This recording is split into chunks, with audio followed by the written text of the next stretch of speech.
Salut tout le monde les amis, c'est Bamio, bienvenue dans ce nouveau Twingo Show dans lequel on va parler des véhicules les plus iconiques pour ma part. Alors c'est vrai que c'est assez subjectif comme sujet, étant donné que chacun va trouver des véhicules iconiques différents. Donc voilà, ça va être mes véhicules iconiques on va dire. Donc n'hésitez pas à donner les vôtres en commentaire et c'est parti.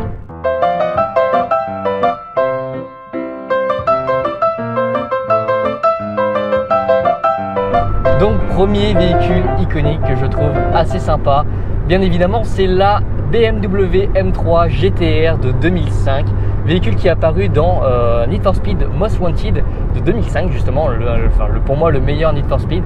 Là je pense qu'on met tout le monde d'accord aujourd'hui, c'est un véhicule qui est iconique, que j'adore, qui est magnifique, on a retrouvé dans quelques jeux derrière tellement il est iconique, dans d'autres Need for Speed notamment. On le voit également souvent circuler dans Forza Horizon. Parce que en fait il a tellement marqué ce véhicule que forcément les gens veulent retrouver ces sensations là et bien sûr c'est magique.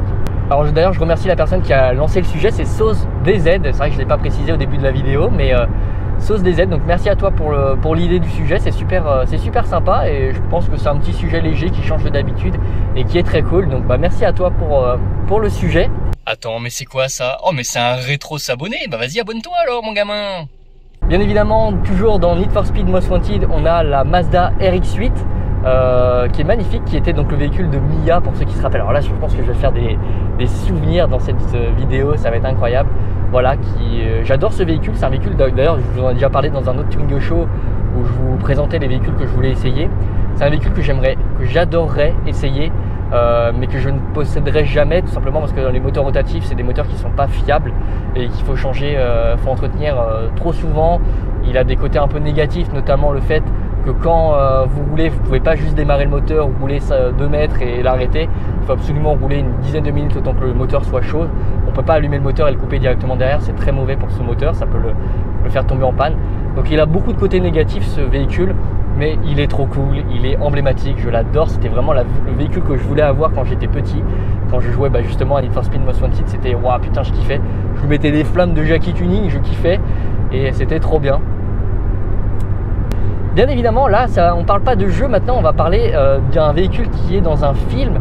C'est tout simplement la Nissan Skyline R32, magnifique véhicule que conduisait du coup Paul Walker. Putain, il y a une... regardez ça, ce qui va passer là, incroyable. Regardez, ça je veux bien conduire. Oh là là, elle est magnifique la voiture, magnifique. Elle est incroyable je trouve. Oh, putain, on est tombé sur un truc bien, putain, mais le camion il trace, il est à 100 km/h. C'est pas ouf monsieur le camion là. Ah mais c'est 110, c'est pour ça, bah oui. Donc voilà, Nissan Skyline R32, j'adore ce véhicule. Franchement, vous savez que j'aime les véhicules un peu carrés et celui-là est carré un peu, donc forcément j'allais kiffer, forcément je kiffe.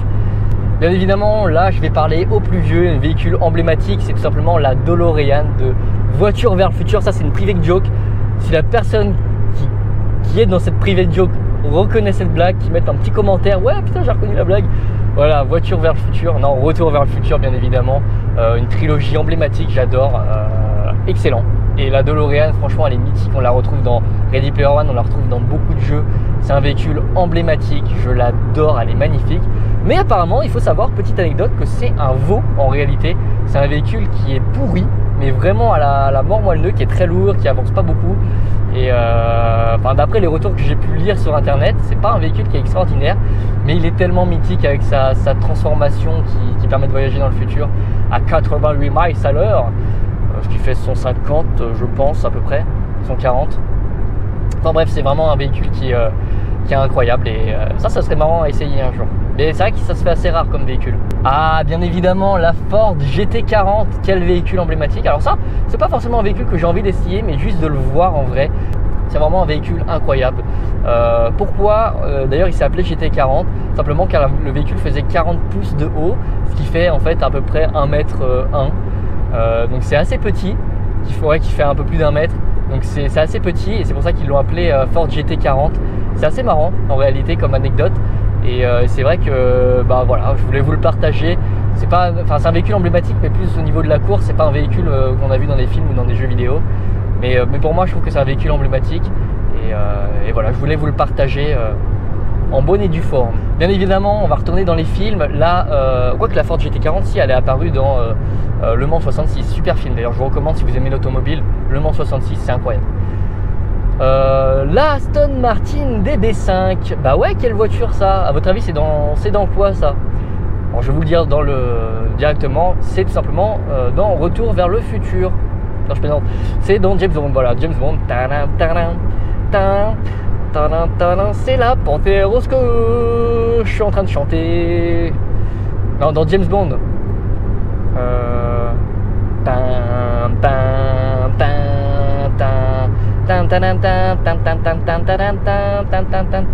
Voilà. Bref, vous avez compris. Donc voiture vraiment mythique. J'adore cette voiture. J'ai un petit faible quand même pour la Aston Martin Avantage, enfin la V12 là, qui est incroyable, qui est assez récente.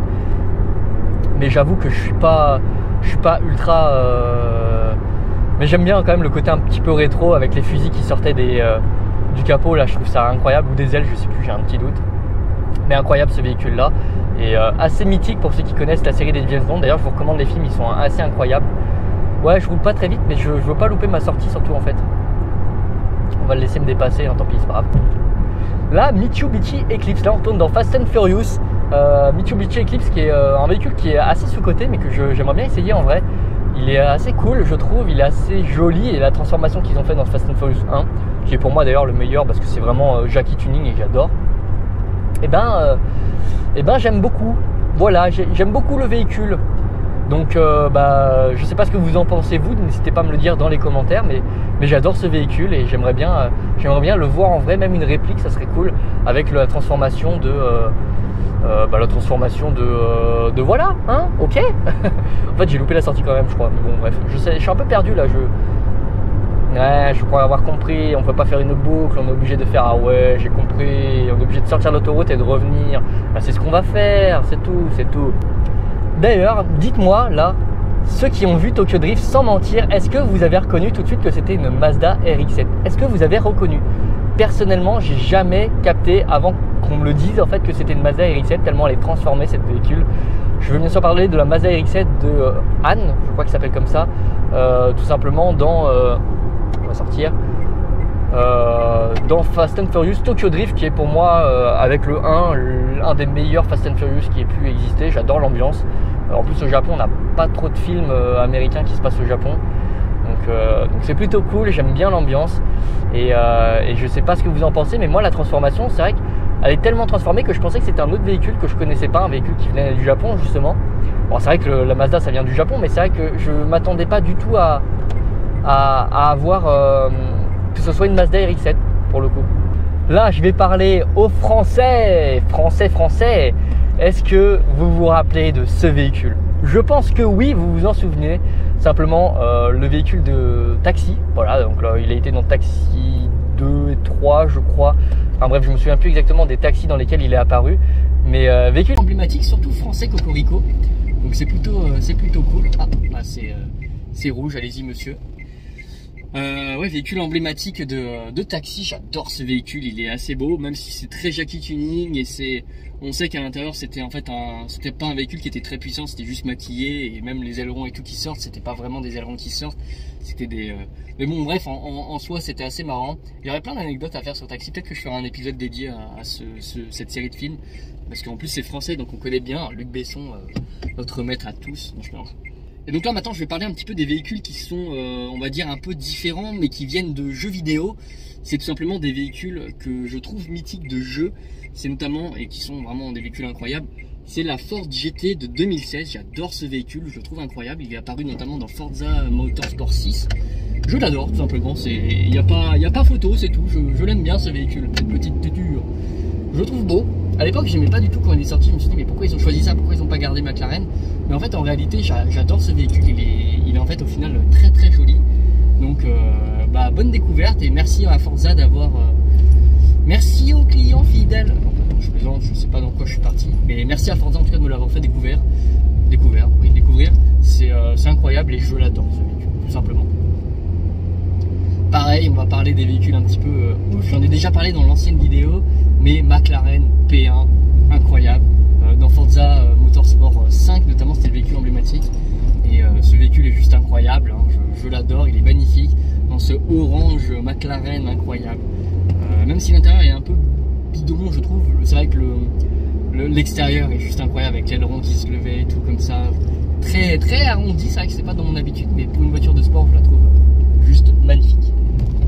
Et bien sûr, en fait j'aime bien tous les véhicules emblématiques de Forza et j'aime beaucoup notamment le véhicule qui est apparu dans Forza Motorsport 7 là, qui était en couverture. J'adore les véhicules qui sont en couverture des Forza Motorsport. Là, Porsche GT2 RS qui est incroyable pour moi à mon avis et je l'adore vraiment. Puis on va suivre la personne parce que je suis paumé, je sais même pas où je suis. On visite. Ah ouais, je crois que je sais où je suis, pas du tout. Ah, c'est joli en tout cas, c'est beau. Il fait beau, il fait chaud, je suis en train de crever de chaud pour de vrai.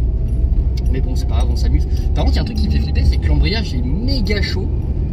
Alors je pense que ça fait du bien aussi de la faire rouler, mais l'embrayage est super chaud, donc ça m'inquiète un petit peu. Mais en tout cas, voilà pour les véhicules emblématiques. On va continuer de rouler un petit peu parce que c'est vraiment marrant.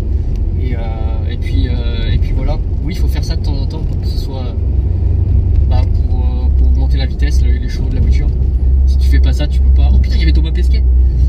Si tu fais pas ça, t'as pas beaucoup de chevaux, de chevaux. Alors je plaisante. Mais voilà, en tout cas pour tout ce que j'avais à dire. J'espère que cette vidéo Twingo Show vous aura plu. Moi je vous dis à bientôt les amis et rendez-vous dans de nouvelles aventures. Et faites attention sur la route. C'est vrai que c'est ma phrase de fin, ça, faut pas que j'oublie. Pensez à vous abonner aussi. Répondez à mes questions dans les commentaires, bande de chenapans là.